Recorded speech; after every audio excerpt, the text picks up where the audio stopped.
मैंने कैलाश बुनकर का स्कूटी प्रकरण चलाया था। कैलाश बुनकर को स्कूटी तो अभी भी नहीं मिलती है कि उन्होंने कहा कि मैंने स्कूटी दे दी।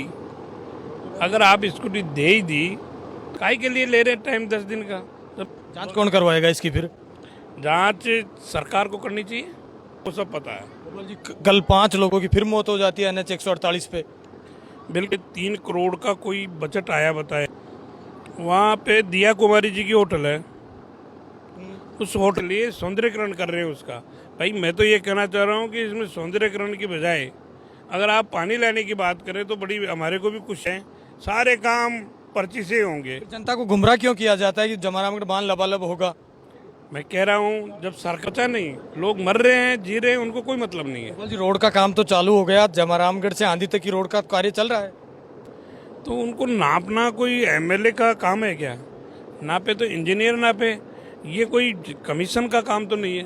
काम अगर चल रहा हो तो जाकर निरीक्षण तो किया जा सकता है। निरीक्षण भेजो, आप खुद नापोगे, खुद जाओगे। ना ही मुझे ये बताया कि प्रधान जी किसके नाम दे रहे हैं। मैं ये कहना चाहूँगा अगर आगे ऐसा कुछ हुआ, MLA नहीं रहेगा वहाँ पे भाषण देने के लिए, नहीं फिर प्रधान नहीं रहेगी, दोनों में समिति में। ये बिल्कुल गलत है, इस पट्टी को या तो हटा दे। कैलाश बुनकर का स्कूटी प्रकरण चलाया था। कैलाश बुनकर को स्कूटी तो अभी भी नहीं मिलती है। इतना विरोध प्रदर्शन करने के बाद कैलाश का बयान ले लिया गया, स्कूटी नहीं दी जा रही। एक स्कूटी नहीं है, कैलाश बुनकर का तो आपके सामने मामला आ गया। ऐसे बहुत सारे लोग हैं, बहुत सारे विकलांग हैं, और विकलांगों से इस तरीके से ये लोग कर रहे हैं कि 127 स्कूटी मैंने पूरी जमारामगढ़ में जितने भी तमाम उनको बुला बुला के तमाम विकलांगों को मैंने स्कूटियाँ दी थी। लेकिन ये 1.5 साल हो गई आज, उन स्कूटियों को ये घर पे रख रहे हैं, उनको चला रहे हैं, और उसके बावजूद इन लोगों की ये इतने नकटे हो गए हैं कि ये उन स्कूटियों को उन विकलांगों को नहीं दे रहे। ये विकलांगों से आखिर चाहते क्या है? एक तो विकलांग तो ऐसा ही व्यक्ति होता है, कोई ले किसी से टक्कर तो बराबर कैसे ले? ये जो उनके पैसे भी नहीं है, उनके घर से भी पैसे नहीं दे रहे, ये तो सरकार के पैसे थे। हमने हमारे कोटे से, हमारे विधायक कोटे से हमने इनको 1,27,00,000 रुपये उस समय दिया था जब हम विधायक थे। लेकिन इन लोगों को वो बात समझ नहीं आ रही कि अगर विकलांगों से अगर आप इस तरीके से व्यवहार करोगे, इस तरीके से उनका अहित करोगे, उनका अपमान करोगे, तो भगवान आपको माफ़ नहीं करेगा। और जिस तरह से आप लोग झूठ बोल रहे हो, बड़ी बात यह है कि उन्होंने कहा कि मैंने स्कूटी दे दी।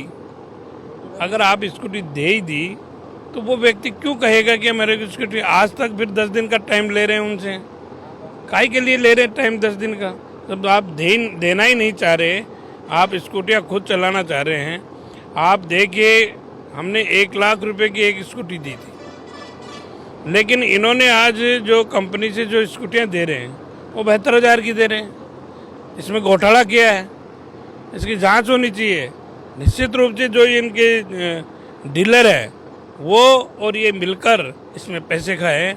मैं और ये देखना चाहता हूँ कि जो हमने जो पहली स्कूटियाँ दी थी और आज की स्कूटियों में बहुत अंतर है।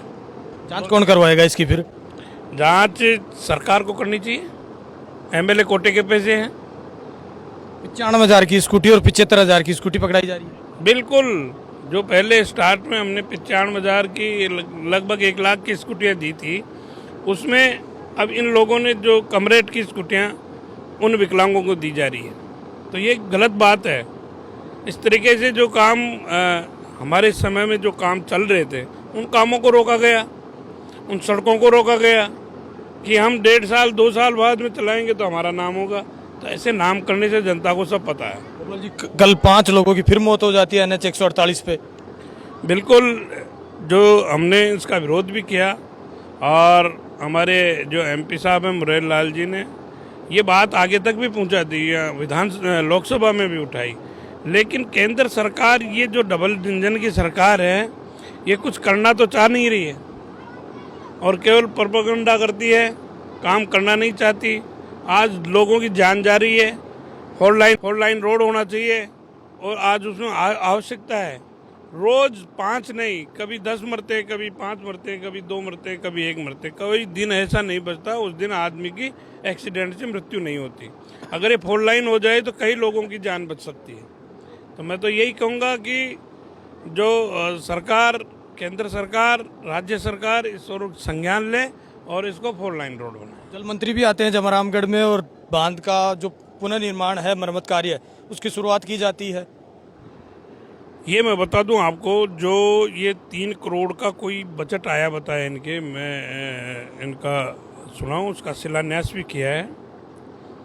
वहाँ पे दिया कुमारी जी की होटल है, उस होटल का सौंदर्यीकरण करने के लिए 3 करोड़ रुपए लगाए। अभी तो बांध का जो पुल है वहाँ लगा। आपको बांध पे सड़क बनाने का काम वो होटल का काम हो रहा है, न कि कोई जनता का काम हो रहा है। बांध भी अवैध अतिक्रमण में है क्या?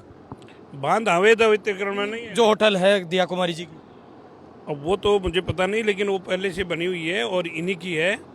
और इनमें 3 करोड़ रुपए ये उस होटल को चलाने के लिए सौंदर्यीकरण कर रहे हैं उसका। भाई मैं तो ये कहना चाह रहा हूँ कि इसमें सौंदर्यीकरण की बजाय अगर आप पानी लाने की बात करें तो बड़ी हमारे को भी खुशी होगी। हमने 1250 करोड़ रुपए इसके पास करवाए। ये हमने ये सोचा था, हमारी जो योजना थी कि हमें इसरदा से जो दौसा में पानी आ रहा है, उस पानी के साथ में लाइन, उसके साथ साथ लाइन आके और जमारामगढ़ में बांध में अब तक पानी आ जाता। पानी आ पाएगा नहीं आ पाएगा? 16 अप्रैल को प्रथम फेज का कार्य फिर शुरू किया जाएगा। इनका प्रथम पेज कभी चालू नहीं हो सकता। ये तो केवल प्रोपेगेंडा करते हैं भारतीय जनता पार्टी के लोग। भारतीय जनता पार्टी की सरकार जो पर्ची सरकार है, ये पर्ची से बनी हुई है, सारे काम पर्ची से होंगे। जनता को गुमराह क्यों किया जाता है कि जमारामगढ़ बांध लबालब होगा? मैं कह रहा हूँ जब सरकारी पर्ची की है तो पर्ची में सब कुछ बोल सकते हैं। इनका क्या जा रहा है लिखने में? काम यही मैं कह रहा हूँ कि लिखना और काम करना। हमने जो जमारामगढ़ की जो नींव रखी, हमने आधारशिला रखी, जो विकास के काम रखे, आज हर